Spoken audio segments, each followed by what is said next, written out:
जिज्ञासु मित्रों, बहुत बहुत अभिनंदन है आपका दिव्य सृजन स्पिरिचुअल चैनल पर रात्रि 9 बजे लाइव चर्चा में।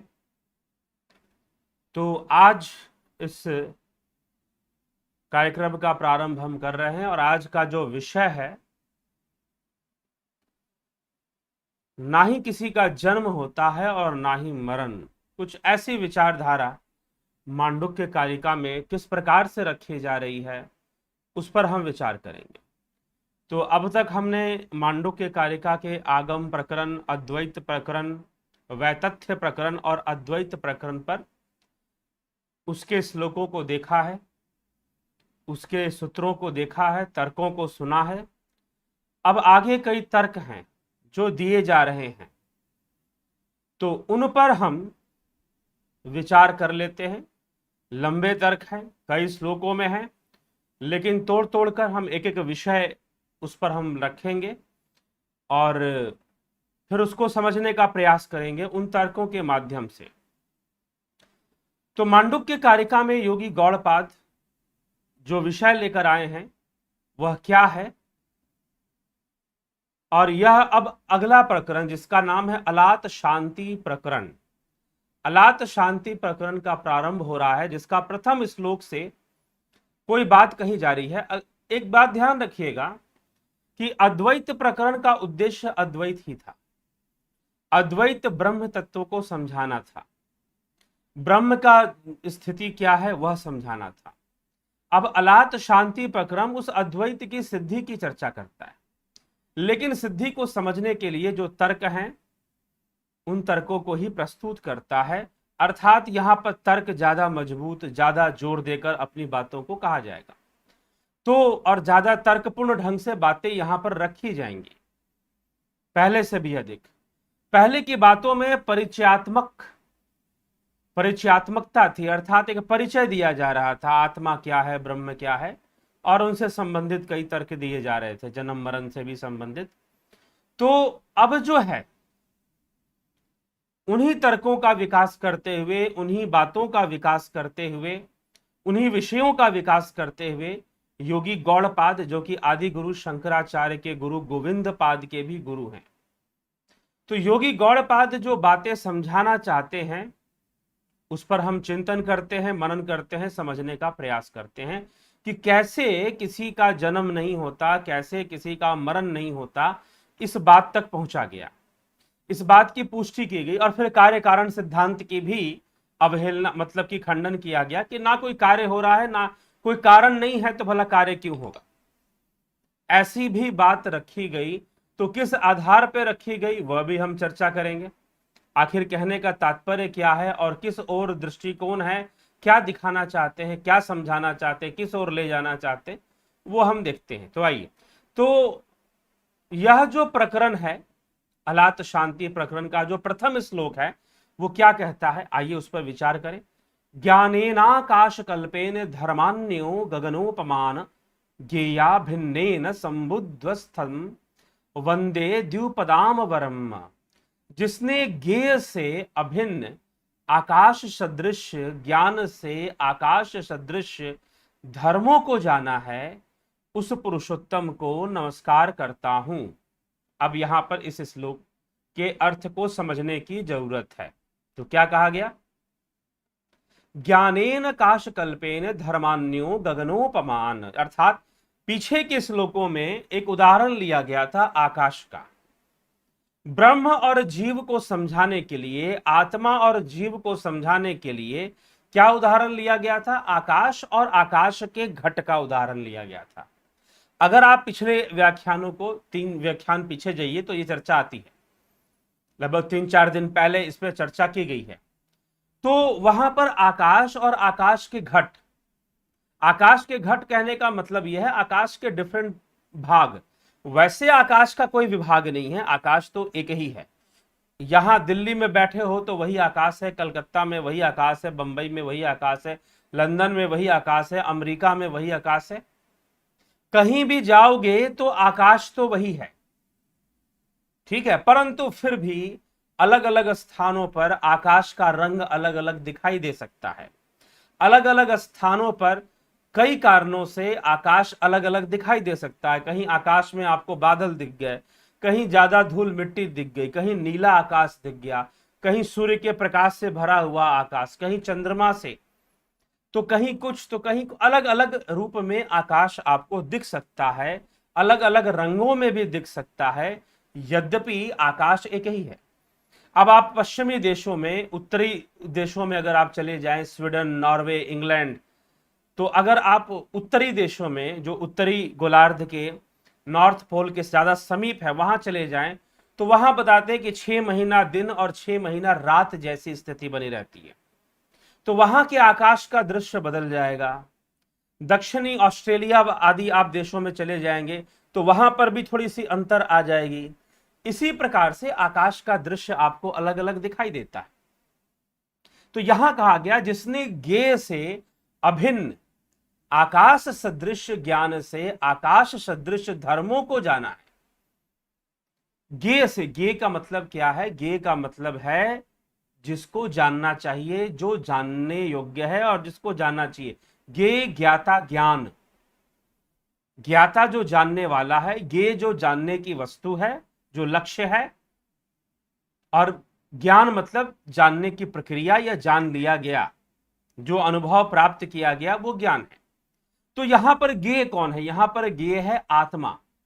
तो जिसने आत्मा से अभिन्न आकाश सदृश ज्ञान से, जैसे एक ही आकाश है, आकाश के घटक अनेक हैं, वैसे ही सदृश धर्मों को, अर्थात जीवों को, जो भिन्न भिन्न जगहों पर आकाश के भिन्न भिन्न धर्म दिखाई दे रहे हैं, वास्तव में वो भिन्न भिन्न नहीं है, ठीक है, परंतु उन जीव, वैसे ही आत्मा एक ही है परंतु जीव भिन्न भिन्न है। आत्मा भिन्न भिन्न नहीं है। जैसे एक ही आकाश है, अलग अलग स्थानों पर वही एक आकाश अलग अलग रूप में दिखाई दे रहा है, वैसे ही आत्मा एक ही है परंतु जीव अनेक रूप में दिखाई दे रहे हैं। कुछ ये बात कहने का प्रयास है। तो जो इस रहस्य को जानने वाला है वह पुरुष श्रेष्ठ। ज्ञाभिन्नेन संबुधस्तम वेंदा दिविता वरम। वह पुरुष श्रेष्ठ ऐसे पुरुष को, ऐसे ज्ञानी व्यक्ति को, जिसने इस रहस्य का साक्षात्कार कर लिया है, इस सत्य को जान लिया है कि आत्मा एक ही है, जीव भिन्न भिन्न है, जैसे कि एक ही आकाश है, उसके घट अलग अलग हैं। जिसने इस रहस्य को जान लिया है वह सम्मान देने योग्य है, वो नमन करने योग्य है, वो ज्ञानी पुरुष है। इस प्रकार से कहा गया। अब इसी का आधार लेकर बातें आगे बढ़ेंगी, इसी बात को का आधार लेकर, ठीक है। क्या आगे कहा जा रहा है? अस्पृश्य योगो वै नाम सर्वसत्व सुखो हितः अविवादो अविरुद्धश्च देशी तस्तम नमाम्यहम्। जिस संपूर्ण प्राणियों के लिए सुखकर, हितकारी, निर्विवाद और अविरोधी स्पर्श योग का उपदेश किया गया है, उसे मैं नमस्कार करता हूं।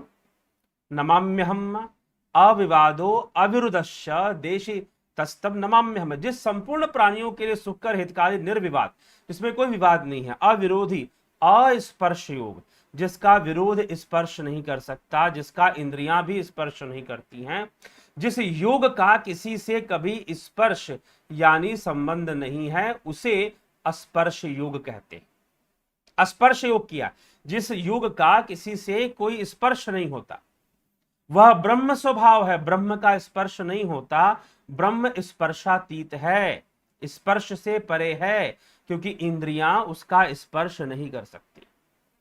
ये चरम चक्षु, ये इंद्रियां उसे देख नहीं सकती, ठीक है, वो उसके स्पर्श में नहीं आ सकती, किसी प्रकार भी उसका अनुभव नहीं ले सकती। इसीलिए वह अस्पर्श योग कहते हैं, वह ब्रह्म स्वभाव ही है। वह नाम, इन पदों का यह तात्पर्य है कि वह ब्रह्म वेताओं का अस्पर्श योग इस नाम से प्रसिद्ध है, वह स्पर्श योग के नाम से इसी कारण से प्रसिद्ध है। तो अब यह है कि जब उसका स्पर्श नहीं होगा तो क्या वो दुख रूप है? जी नहीं, वह तो सुखदायक है। कैसे सुखदायक है? इंद्रियों से परा अवस्था, इंद्रियों की जो परा अवस्था है, आपको जानना क्या है? इंद्रियों से तो नहीं जाना जाएगा, परंतु इंद्रियों की जो परावस्था है उसमें कैसे प्रवेश करना है, उस परावस्था की ओर कैसे गमन करना है, उस परावस्था में कैसे जाना है। ठीक, उस परावस्था में कैसे पहुंचना है, कैसे जाना है, ये आपको सीखना है, ये आपको विद्या, इस विद्या को जानना है। ठीक, तो इस विद्या को जानने से ही वो सुखदायी अस्पर्श योग प्राप्त होगा, वह ब्रह्म का अनुभव होगा जो अत्यंत सुखदायी है। इस प्रकार से यहां पर चर्चा की गई है दूसरे श्लोक के अंतर्गत। ठीक, आगे देखिए।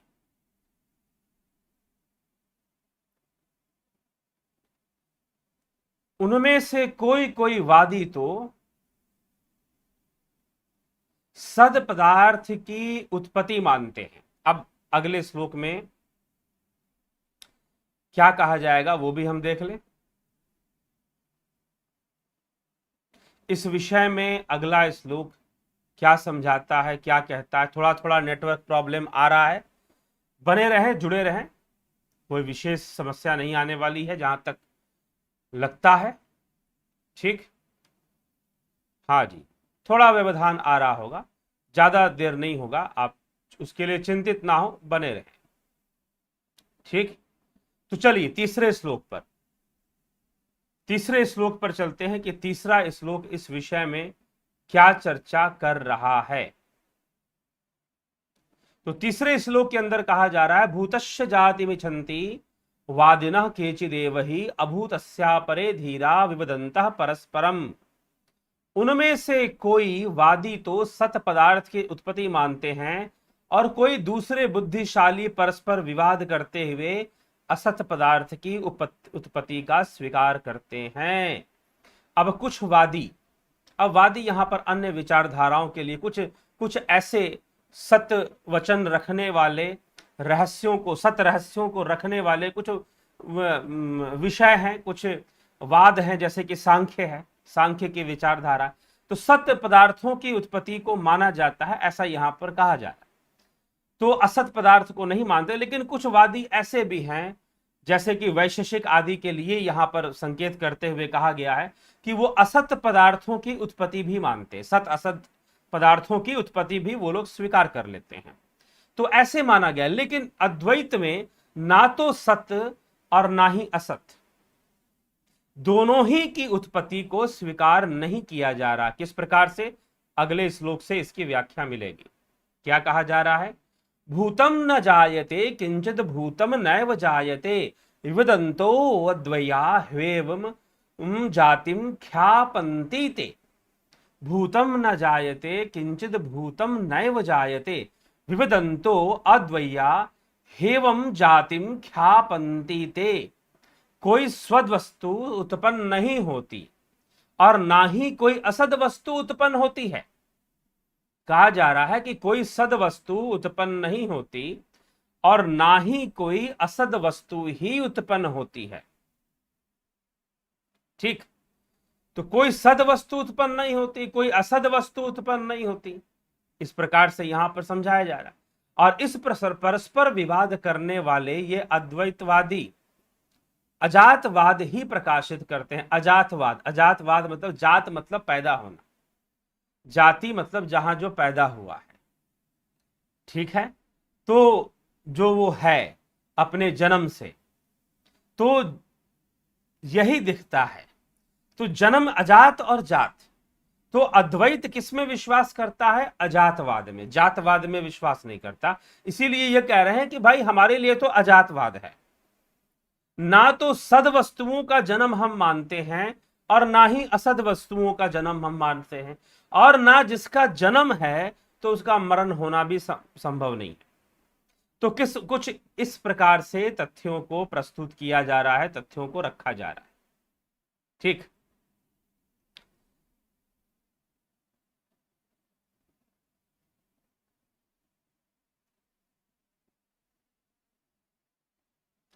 तो सद वस्तुओं और असद वस्तुओं के साथ जो है यह बातें कही जा रही हैं। तो इसीलिए चलिए आगे क्या कहा जा रहा है उसको देखते हैं हम। तो आगे के विचारों में कहा जा रहा है कि उनके द्वारा प्रकाशित की हुई अजाति का हम भी अनुमोदन करते हैं, अर्थात हम उसकी विरोध नहीं करते। ख्याप्यमानाम जातिम तैरनुमोदामहे वयम, तैरनुमोदामहे वयम विविदामो न तई सार्घम विवादम निबोधत। उनके द्वारा प्रकाशित की हुई अजाति हम भी अनुमोदन करते हैं, हम उनसे विवाद नहीं करते। तुम उस निर्विवाद को अच्छी तरह से समझ लो।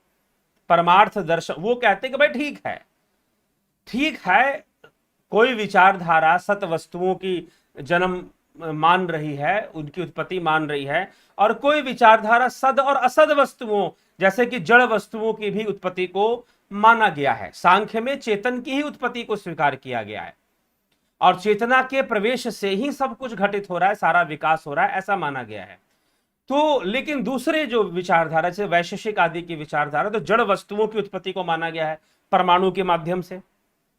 तो ठीक है, आप जो व्याख्या करते हैं वो एक दृष्टिकोण में सही है, अद्वैतवादियों का कहना है। यहां पर योगी गौड़पाद अद्वैत की विचारधारा रखते हुए कहते हैं कि इट्स ओके, नो प्रॉब्लम, कि तुम सद वस्तुओं को की उत्पत्ति को मानते हो और कुछ विचारधारा सद असद दोनों ही उत्पत्ति को मानते हैं। इट्स ओके, नो प्रॉब्लम, निर्विवाद है, हम उस पर विवाद नहीं करेंगे। परंतु तुम एक बार यह परमार्थ दर्शन भी समझो, इसकी अवहेलना मत करो, ठीक है ना। ये क्या कह रहा है तुम इसको समझो, ऐसा उपदेश यहां पर दिया जा रहा है, क्योंकि तुम उस परिस्थिति में हो जहां पर तुमको सद असद वस्तु दिखाई दे रही है।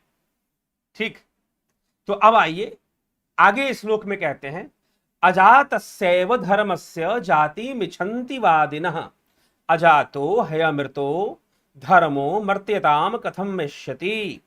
ये वादी लोग अजात वस्तु का ही जन्म होना स्वीकार करते हैं, किंतु जो पदार्थ निश्चय ही अजात और अमृत है वह मरणशीलता को कैसे प्राप्त हो सकता है। ये वादी लोग अर्थात जो अनेक दूसरे वाद के लोग हैं, सांख्यवाद के हों, वैशेषिक न्यायवाद के हों, और भी अन्य दूसरे जो वाद के लोग हैं, अजात वस्तु ही जन्म होना स्वीकार करते हैं। कुछ, अब देखिए, दो तीन प्रकार के वादियों का नाम उन्होंने लिया। एक वादी ऐसे हैं जो सत वस्तुओं के जन्म की बात करते हैं, एक सद असत दोनों की बात करते हैं, और कुछ वादी ऐसे हैं, अब उनको वो अद्वैतवादियों के अनुसार उनको लगता है कि वो मूर्ख ही हैं, कि वो जो बिल्कुल अजात है, जो ब्रह्म है, ब्रह्म सर्वदा अजात है, उसका कभी जन्म नहीं हो सकता। हो सकता क्या, उसको जन्म की आवश्यकता नहीं, जो सर्वव्यापी है उसको क्या जन्म लेना, ठीक ना।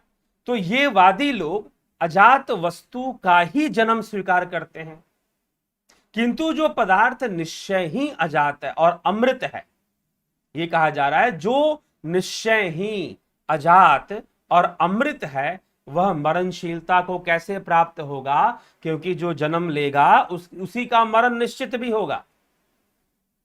तो ब्रह्म अगर मरता नहीं तो जन्म कैसे लेता, क्योंकि जो जन्म, अगर उसका जन्म स्वीकार करते हो तो उसकी मरणशीलता भी स्वीकार करनी पड़ेगी, ऐसी बात यहां कही जा रही है। अजातस्यैव धर्मस्य जाति मिच्छन्ति वादिनः, अजातो हयमृतो धर्मो मर्त्यताम कथमेष्यति, कि जिसका जन्म होगा उसकी मृत्यु भी तो स्वीकार करनी ही पड़ेगी। नौ भवत्यमृतम मर्त्यम ना मर्त्यम अमृतम तथा प्रकृतिरन्यथा भावो न कथम चित भविष्यति। मरणहित वस्तु कभी मरणशील नहीं हो सकती और मरणशील मरणहीन नहीं हो सकती, क्योंकि किसी के स्वभाव का विपर्य किसी प्रकार होने वाला नहीं है। विपर्य नहीं हो सकता ना किसी भी स्वभाव का, ठीक है। अब आप अगर कहोगे कि अग्नि है बड़ी ठंडक दे रही है, अग्नि है बड़ी ही ठंडक दे रही है, तो यह क्या हो गया, यहां पर स्वभाव का विपर्य हो गया। तो विपर्य का तात्पर्य ना भवत मृत्यम मर्त्यम ना मर्त्यम मृतम तथा प्रकृतेरन्यथा भावो न कथम चित भविष्यति। मरण रहित वस्तु कभी मरणशील नहीं हो सकती, और मरणशील मरण नहीं हो सकती क्योंकि किसी के स्वभाव का विपर्य अर्थात उसका उल्टा मिथ्या असत्य नहीं हो सकता। अग्नि कभी ठंडक नहीं दे सकती। उसी प्रकार जो जन्म ले रहा है उसका मरण होना निश्चित है, और जो जन्मशील हो गया है वह निश्चित ही मरणशील है। जो जन्म को प्राप्त हो चुका है वह मरणशील निश्चित ही है। इसीलिए अजात वस्तु ब्रह्म का जन्म नहीं स्वीकार किया जा सकता। स्वभावे नामृतो यस्य धर्मो गच्छति मर्त्यताम कृतकेना मृतस्तस्य कथम स्थास्यति निश्चल। जिसके मत में स्वभाव से ही मरणहीन धर्म मरणशीलता को प्राप्त हो जाता है, उसके सिद्धांतानुसार कृतक होने के कारण वह अमृत पदार्थ निश्चल कैसे रह सकेगा? जिसके स्वभाव में ही मरणहीन धर्म मरणशीलता को प्राप्त हो रहा है। ठीक है, तो फिर वह ब्रह्म सिद्धांत अनुसार कृतक जन्म होने के कारण वह, अगर तुम अमृत पदार्थ अर्थात ब्रह्म, तुम ब्रह्म का जन्म मानते हो तो उसे अमरणशील कैसे मानोगे? अगर तुम जन्म मान ही लोगे तो मरणशीलता भी तो स्वीकार करनी पड़ेगी ना। मरणशीलता भी तो स्वीकार करनी पड़ेगी। ठीक है, तो मरणशीलता की जो मरणशीलता जो है उसको कैसे समझोगे? ठीक, तो मरणशीलता को समझना, जन्म अगर हो रहा है तो मरणशीलता भी निश्चित है। ठीक, तो ये बात भी कही जा रही है। अब देखिए, अब तक तो ब्रह्म की चर्चा थी, अब तक जो चर्चा चल रही थी उस अमृत पदार्थ की चर्चा को कहा जा रहा था कि भाई वह जो अमृत पदार्थ है, वह जो ब्रह्म है, वह जो आत्मा है, उसका जन्म नहीं तो उसका मरण नहीं। अगर उसका जन्म मानेंगे तो उसकी मरणशीलता भी माननी ही पड़ेगी, उसकी मरणशीलता भी माननी ही पड़ेगी आपको। फिर यह बात आप स्वीकार नहीं करते हो। लेकिन अब कुछ और चर्चा होगी इसी का आधार लेकर। क्यों ऐसी चर्चा? क्यों? अब का विषय है जीव का जरा मरण मानने में दोष। अब तक तो ब्रह्म का जरा मरण मानने में दोष था, आत्मा का जरा मरण मानने में दोष था। अब चर्चा होगी जीव का, कि जीव का जन्म मरण स्वीकार नहीं किया जाएगा। कैसे, किस प्रकार से? आइए उसको समझते हैं क्या कहा जा रहा है इस विषय में। जरा मरण निर्मुक्ता सर्वे धर्मा स्वभावतः जरा मरण विच्छन्तस्य वन्ते तन मनीषया। समस्त जीव स्वभाव से ही जरा मरण से रहित हैं। उनके जरा मरण स्वीकार करने वाले लोग इस विचार के कारण ही स्वभाव से च्युत हो जाते हैं। समस्त जीव स्वभाव से ही जरा मरण से रहित हैं। अब देखिए, पहली बात तो पहले तो ब्रह्म के लिए कहा जा रहा था तो थोड़ा सरल लग रहा था बात, लेकिन अब यहां पर जीव के लिए कहा जा रहा है कि जीव का भी कोई जन्म और मरण नहीं है। जीव का भी कोई जन्म और मरण नहीं है, वास्तव में नहीं है। यही बात तो भगवान कृष्ण गीता में अर्जुन से कहते हैं कि अर्जुन, हे अर्जुन, हे अर्जुन, यह जो जीव है यह तो अपने शुद्ध रूप में रहता है, बस बीच में ही जब वो शरीर धारण करता है और शरीर त्यागता है तो इस इंद्रिय जगत में प्रकट होकर दिखाई देता है। शरीर के साथ चरम चक्षुओं से यह बीच में ही थोड़े काल के लिए सशरीर होकर प्रकट होता है, अन्यथा तो यह अपनी सूक्ष्म अवस्था में रहता है। इस प्रकार से श्रीमद् भगवद गीता में श्री कृष्ण ने भी कहा है, श्री कृष्ण ने भी कहा है, जो इसी बात को प्रमाणित करता है कि वास्तव में जीव का भी जन्म और मरण नहीं है। वो तो हम लोग कई बार इस चैनल पर चर्चा कर चुके हैं कि जन्म और मरण तो स्थूल देह का है, जीव का कहां है। लेकिन एक बात और है, सच पूछो तो स्थूल देह का भी नहीं है। कैसे नहीं है, आइए समझते हैं, इस विषय को समझते हैं। ठीक, कैसे नहीं है? तो समस्त जीव स्वभाव से ही जरा मरण से मुक्त है। उनके जरा मरण स्वीकार करने वाले लोग इस विचार के कारण ही स्वभाव से च्युत हो जाते हैं। स्वभाव से च्युत हो जाते हैं मतलब जो स्वभाव क्या है? स्वभाव है आत्मा, आत्मा स्वभाव है। ठीक है, तो आत्मा स्वभाव है, तो इसलिए अपने मूल स्वभाव से अलग हो जाते हैं, जो जीव का जन्म मरण स्वीकार कर लेते हैं। चलिए, कारणम यस्य वैकार्यम कारणम तस्य जायते जायमानम कथमजम भिन्नम नित्यम कथम च तत, कि जिस मत के कारण ही कार्य है, उसी के सिद्धांत अनुसार कारण ही उत्पन्न होता है, किंतु जबकि वह जन्म लेने वाला है तो अजन्मा कैसे हो सकता है, और भिन्न होने पर भी नित्य कैसे हो सकता है। जब आपने उसका जन्म स्वीकार ही कर लिया है तो उसे अजन्मा मत कहो ना फिर, ठीक है।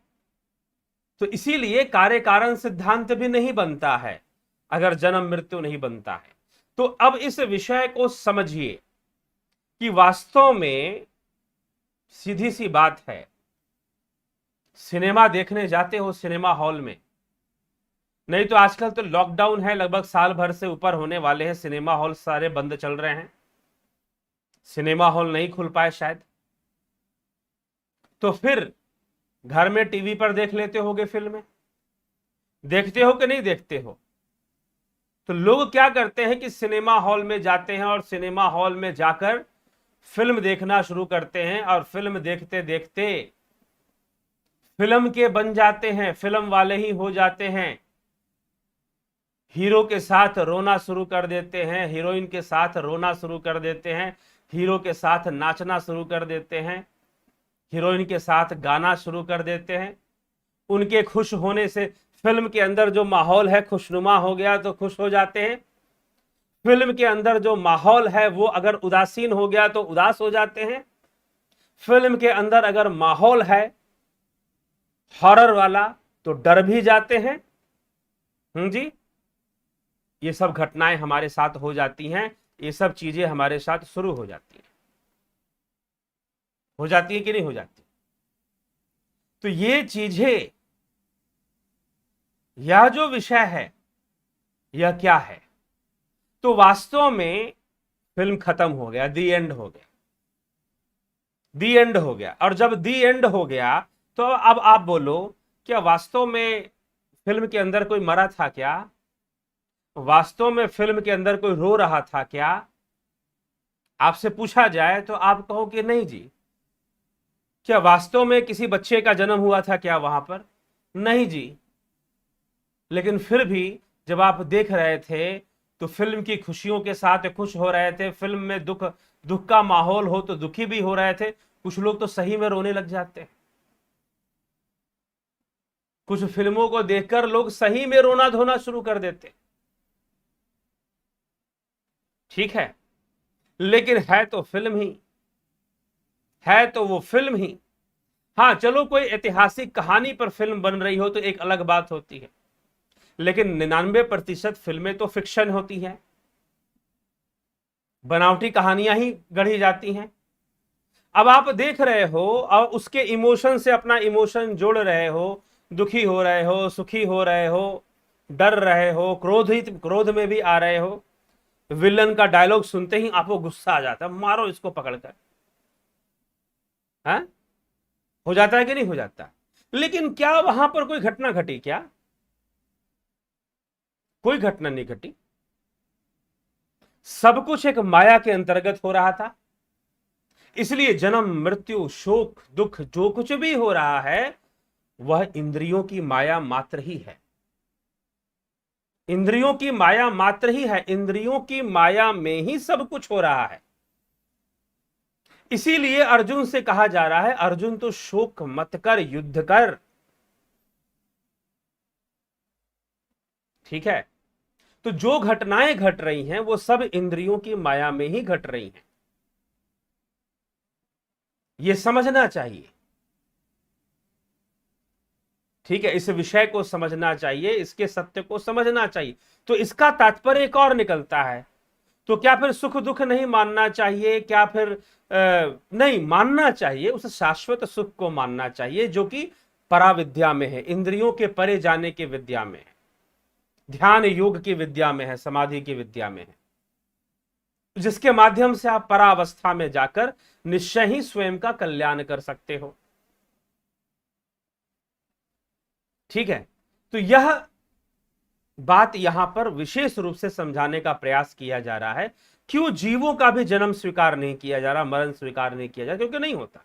भगवान कृष्ण भी इस तथ्य को उजागर करते हैं कि बस ये तो कुछ काल के लिए शरीर जीव प्रकट रूप में, जागृत रूप में दिखाई देते हैं इन इंद्रियों के माध्यम से, अन्यथा ये अपनी अवस्था में ही रहते हैं। इस प्रकार से श्रीमद् भगवद गीता में भी कृष्ण कह रहे हैं। तो जीवों का भी वास्तव में जन्म मरण नहीं है, इस माइक इंद्रिय जगत में ही जन्म मरण सुख दुख सब दिखाई देता है। तो जिस योगी के पास इंद्रियातीत जाने की क्षमता है, विद्या है, वह निश्चय ही इस सत्य का साक्षात्कार कर लेता है। और जब तक वह पराविद्या के द्वारा वहां नहीं पहुंचा, निश्चय ही वह इंद्रियों से मिलने वाले सुख दुख में अपना बर्ताव करता रहता है, लय करता रहता है। जो कल हमने सुना ना कि लय हो जाता है, चित्त का लय, मिथ्या में चित्त का लय हो जाता है, मिथ्या विषयों में चित्त का लय हो जाता है, और चित्त का लय हो जाना ही दुख का कारण बन जाता है। ठीक है, तो यह सब हमें समझना। तो ये मिथ्या का विषय आ जाता है। फिर तो माया का विषय आ जाता है कि माइक जगत में, इंद्रिय जगत में हमें लोग जन्म लेते हुए, मरते हुए, सुखी होते हुए, दुखी होते हुए दिखाई देते हैं। वास्तव में जीवों का जन्म मरण तो नहीं है, शरीर का जन्म मरण है, और वो भी इंद्रिय जगत में है, इंद्रिय जगत में। और फिर इंद्रिय इसीलिए तो क्यों, जब आप ये कहोगे फलानी वस्तु पवित्र है अपवित्र है, यह तो इंद्रिय जगत का विषय। अब एक बात का और ध्यान रखना चाहिए, तो क्या पवित्र अपवित्र का ध्यान नहीं रखना चाहिए? जरूर ध्यान रखिए, जरूर ध्यान रखिए भाई, पवित्र वस्तु क्या है, अपवित्र वस्तु क्या है, जब आप इस इंद्रिय जगत में हैं तो। लेकिन जब आप उस ईश्वर की बात करेंगे तो ईश्वर तो सर्वदा सर्वव्यापी ही है, सर्वदा सर्वव्यापी ही है। लेकिन आप अभी तक अपने योग मार्ग में, अपनी साधना में उतने परिपक्व नहीं बैठ हो गए हैं कि आप किसी भी स्थान पर बैठकर उस ईश्वर से संबंध जोड़ लें। तो इसलिए प्रारंभ में आपको वो व्यवस्था करनी पड़ेगी, पवित्र वस्तुओं की व्यवस्था करनी पड़ेगी, जिससे कि आप अपने मन को एकाग्र कर कर उस ईश्वर से संबंध जोड़ने में जो भी सहायक वस्तु है, जो भी सहायक क्रिया है, उस क्रिया से जुड़ना पड़ेगा, उस क्रिया का अभ्यास करना पड़ेगा। ठीक है, तो यह हमें विचार करना पड़ेगा। तो इसीलिए किसी का भी वास्तव में जन्म मरण होना, यह सब इंद्रिय जगत का विषय ही है। पाप पुण्य होना भी इंद्रिय जगत का विषय ही है। कर्मों का फल भोगना भी इंद्रिय जगत का विषय ही है, क्योंकि उस ब्रह्म में ना तो कर्म है, ना कार्य है, और ना ही कारण है। जब कारण नहीं तो कार्य भी नहीं, वह कार्य कारण से रहित है, मुक्त है। ठीक है, तो यह माइक जगत में ही, इंद्रिय जगत में ही सब कुछ है। उसी को प्रकृति, उसी को माया कहा जा रहा है। जैसे कि फिल्म की माया है, वास्तव में फिल्म के अंदर ना कोई मर रहा है, ना कोई जी रहा है, ना किसी की शादी हो रही है, ना किसी के बच्चे हो रहे हैं। फिर भी आप जो है फिल्म को देखकर फिल्म के माहौल के हिसाब से खुश भी हो रहे हैं, जबकि हो नहीं रहा है कुछ, फिर भी आप खुश हो रहे हैं, फिर भी आप क्रोध में आ रहे हैं, फिर भी आप दुखी भी हो रहे हैं फिल्म का दृश्य देखकर, आप उन भावनाओं में जा रहे हैं। तो यह समस्या है। तो अब तो है तो वैसे, इसीलिए गोस्वामी तुलसीदास जी ने भी एक बात लिखी है, यही विधि जग हरि आश्रित रही, यद्यपि असत्य देत दुख आही, जो सपने सिर काटे कोई, बिन जागे दुख दूर ना होई। कि जो सपने सिर काटे कोई, स्वप्न में जैसे कोई सिर काट रहा हो, स्वप्न में कोई सांड आपको दौड़ा रहा हो, कोई सांप आपको दौड़ा रहा हो डसने के लिए, काटने के लिए, आप भाग रहे हैं। स्वप्न एक बार टूट जाए, फिल्म एक बार खत्म हो जाए, पता चल जाएगा कि भाई ये तो ऐसे ही था। तो ये जो जीवन चल रहा है ना, यह भी एक फिल्म की तरह ही चल रहा है, यह भी एक दिन टूट जाएगा, खत्म हो जाएगा। इसीलिए अर्जुन को कहा जा रहा है कि ज्यादा चिंता मत कर, तेरे सामने जो ड्यूटी आ गई है वो ड्यूटी कर,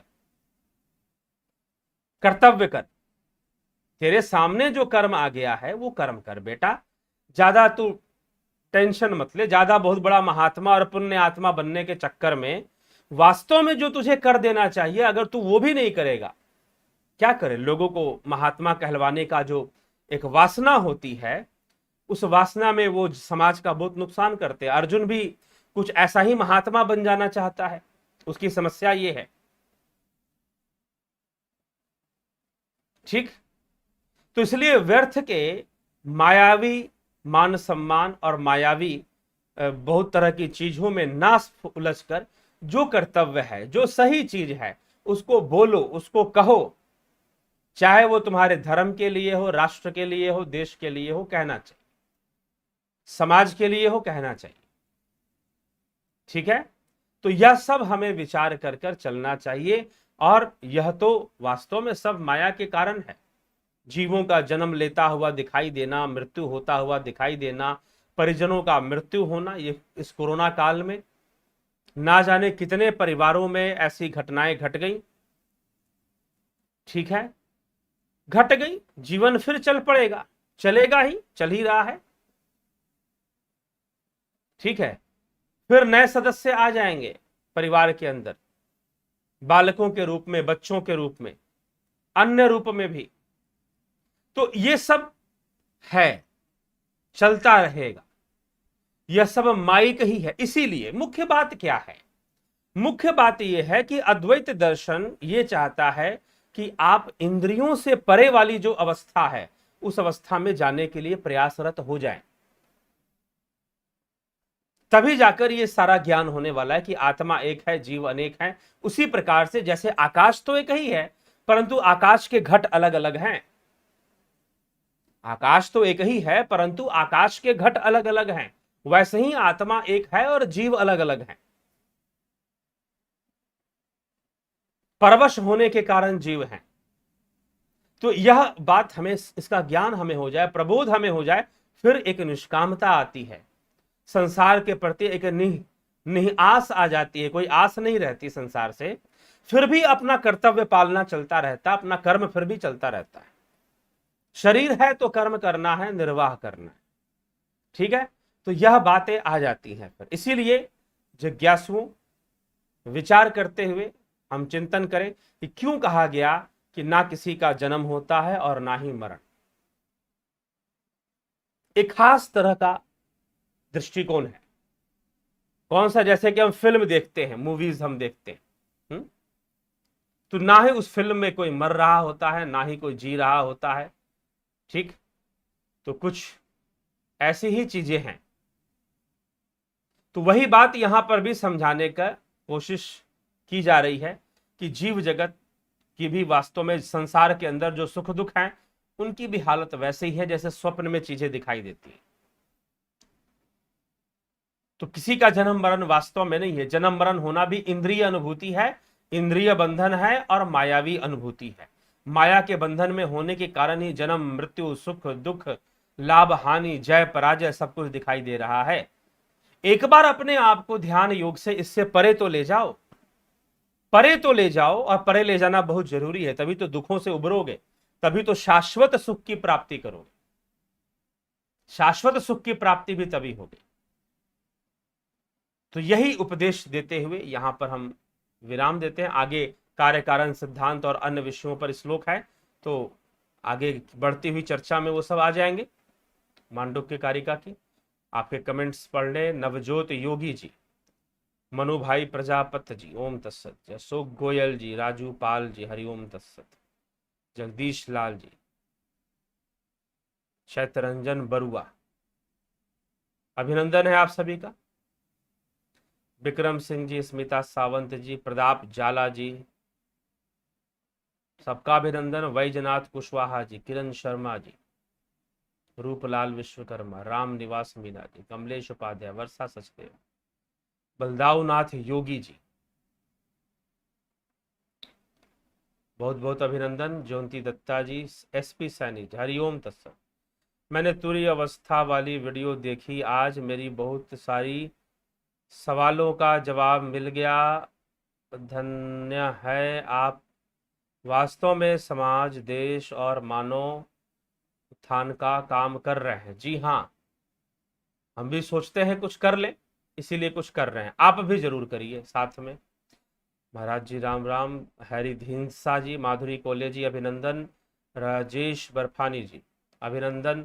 अपूर्व विश्वकर्मा जी, बबीता धीमान जी अभिनंदन। शुभा करी अभिनंदन आपका भी। भूप सिंह खिचर जी अभिनंदन।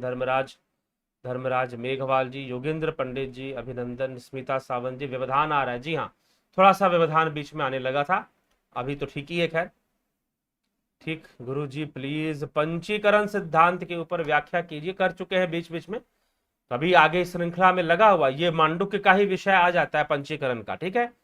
तो आगे व्याख्या में यह स्पष्टीकरण इसका भी होगा। पंचीकरण सिद्धांत में एक विशेष रेश्यो में सूक्ष्म रूप से पंच तत्वों का मिश्रण होता है, जिससे कि एक तत्व बनता है। जैसे कि स्थूल जल है, तालाब का पानी या पानी जो आप पीते हो, उसमें पांचों तत्व हैं। जैसे हमारे शरीर में पांचों तत्व हैं, वैसे तत्वों में भी, प्रत्येक वस्तु में, चाहे आप लैपटॉप पर देख रहे हैं, अपने मोबाइल पर देख रहे हो, उसमें भी पांचों तत्व है। हर वस्तु में पांचों तत्व है।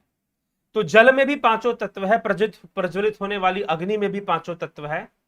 तो जल के अंदर जो पांच तत्व है, उसका एक रेशियो होता है, जिसमें वो पांचों तत्व आपस में मिलते हैं तो जल बना देते हैं। एक अनुपात में पांचों तत्व मिलते हैं तो अग्नि बना देते हैं। एक अनुपात में पांचों तत्व मिलते हैं तो पृथ्वी बनवा देते हैं। उस अनुपात को समझना है बस, यही पंचीकरण का सिद्धांत है। ठीक। तो ऐसे स्थूल, सूक्ष्म से स्थूल होने की प्रक्रिया, पंचभूतों को, पंच महाभूतों को मिलाकर, पंच महाभूतों को मिलाकर जो है स्थूल भूतों का, स्थूल शरीर, स्थूल जगत के निर्माण की जो प्रक्रिया है, उसे पंचीकरण माना गया है वेदांत में। ठीक है। तो एक विशेष अनुपात में सूक्ष्म जगत में पांच तत्व मिलते हैं, जिसमें जल तत्व का भाग सबसे अधिक होता है, तो एक स्थूल जल बन जाएगा। ऐसी अग्नि, वैसे ही पृथ्वी, ये सारी चीजें हैं। तो कभी आ जाएगा, बृहद व्याख्या भी आ जाएगा, समझने के लिए, कॉन्सेप्ट करने के लिए, इतना क्लियर करने के इतना पर्याप्त है। याक्सना ढोलकिया, हरिओम याक्सना। नवज्योति योगी जी, गोविंद राम धनी, धनी गुरुदेव के चरणों में सत्संग। अभिनंदन आपका। मनीष पटेल जी, नवज्योति योगी जी, वैजनाथ कुशवाहा जी, ये वृत्तिया सद असद। गुरु जी आप अनिर्वचनीय छातीवाद फिलॉसफी का स्टूडेंट हूं, मेरा सहायता होगी। ठीक है जी, आएगा आएगा विषय आएगा, अभी आप जुड़े रहें, विषय आएगा जी। आप इंडियन फिलॉसफी का थ्योरी ऑफ एरर, ठीक है, थ्योरी ऑफ एरर सांख्य में भी आता है, हर दर्शन में ही आता है लगभग, उस पर चर्चा होगी। जय श्री राम। साधना किया जा सकता है और आसान कैसा हो? जी हाँ, कोर्स ज्वाइन कीजिए, जुपिटर कोर्स ज्वाइन कीजिए, ध्यान योग का कोर्स ज्वाइन कीजिए। ठीक है, यह जरूरी है। बलवंत सिंह गोहिल जी प्रणाम जी, अभिनंदन आपका। वैजनाथ कुशवाहा अभिनंदन। गुरु जी चिंत्य भेदा भेद तत्व, ठीक है, विषय अलग है, वो आज का विषय नहीं है, बाद में चर्चा होगी। गुरु जी क्या चेतना ही ब्रह्म है? एक रूप में, शुद्ध रूप में चेतना ब्रह्म है, भावयुक्त चेतना ब्रह्म नहीं। ठीक। चेतना तो सर्वदा ही ब्रह्म है, परंतु भावयुक्त होकर वह जीवत्व बोध ले आता है।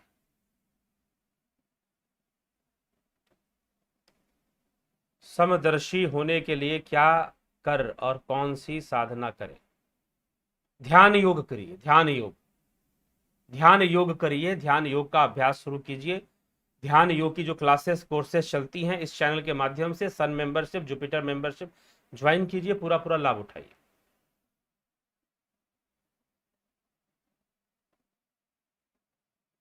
Is it possible to forget to his or her parents the grief of the death of son or daughter? What is the solution? Talk personally. Okay, Rajendra Lal Chakrabarti ji, talk personally for it.